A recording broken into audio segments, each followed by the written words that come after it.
ధీరజ్ గారిని కూడా వేదిక మీద రావాల్సిందిగా ఆహ్వానిస్తున్నాము. అండ్ వేణు గారు, తెలుగు వన్ నుంచి వేణు గారిని కూడా ప్లీజ్ జాయిన్ అవ్వాల్సిందిగా కోరుకుంటున్నాం. ధీరజ్ గారు, వేణు గారు, ఫస్ట్ నాగేంద్ర కుమార్ గారిని మాట్లాడాల్సిందిగా కోరుకుంటున్నాం. సృజన్ గారు ఏబిఎన్ నుంచి, వారిని కూడా జాయిన్ అవ్వాల్సిందిగా కోరుకుంటున్నాం. యా, ఈ జర్నీ నాగేంద్ర కుమార్ గారు.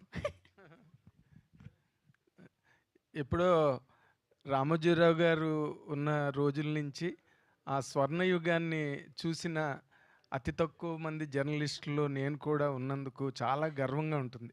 వాళ్ళు చేసిన సినిమాలు ఒక మయూరి కానీ, ఒక ప్రతిఘటన కానీ, ఒక మౌన పోరాటం కానీ, ఆ కథల్ని ఎలాగ ఎంచుకున్నారు, యాక్టర్స్ని ఎలాగ ఎంచారు, అవన్నీ ఆ ప్రక్రియలన్నీ వాటన్నిటికీ ప్రత్యక్ష సాక్షిగా ఉండగలగడం అన్నది కూడా జర్నలిస్ట్ జీవితానికి ఓ చిన్న వరంగా నేను భావిస్తాను. ఎందుకంటే ఏదైనా రికలెక్ట్ చేసుకుని మాట్లాడాలంటే దానికి కావలసినంత కంటెంట్ ఉండడం కూడా అదృష్టమే కదా.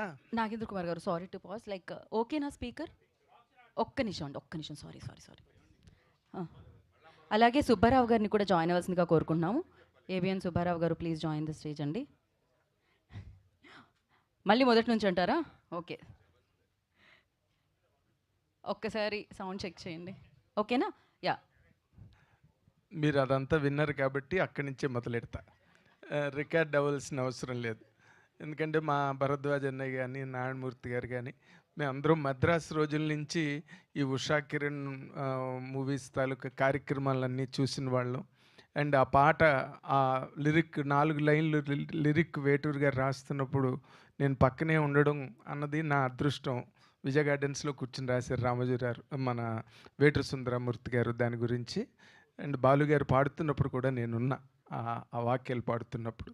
సో అక్కడి నుంచి తీసుకుంటే ఈ రోజున రామోజీరావు గారి తాలూకా దీక్ష, ఆయన తాలూకా విజన్, ఎలాంటి సినిమాలు తీయాలి అనే ఒక గ్రేటెస్ట్ విజనరీ రామోజీరావు పత్రికా లోకంలోనే కాదు, ఆయన అడుగుపెట్టిన ప్రతి రంగంలోని ఆయన లెజెండ్ అని నిరూపించుకున్న ఏకైక మహానుభావుడు, ఏకైక ఇండియన్ అని చెప్పడానికి తెలుగు వాళ్ళందరూ గర్వపడాలి. Is one and only legend wherever he stepped into. అలాంటి ఆ మార్గంలో ఈ రోజున అందరూ, అంటే గాంధీ మై ఎక్స్పెరిమెంట్స్ విత్ ట్రూత్లో ఒక లైన్ రాశాడు, నీ గొప్పతనం నీ వరకు ఆగకూడదు, రాబోయే తరాల వరకు కూడా అది పరచుకోగలిగితే అది నిజమైన ఘనత అని గాంధీ ఒక లైన్ రాశాడు ఆ బుక్లో. ద బెస్ట్ లైన్ నాకు పుస్తకంలో బాగా నచ్చింది. అలాంటి ఒక వ్యక్తిత్వాన్ని రామోజీరావు సంస్థకి కట్టబెట్టగలిగారు. అది ఆయనతో అంతరించిపోకుండా ఈరోజు కూడా ఒక జీవనదిలా ప్రవహించడం అన్నది మన కళ్ళు ఎదురుగుండా మనం చూస్తున్న నగ్న సత్యం, సజీవ సాక్ష్యం.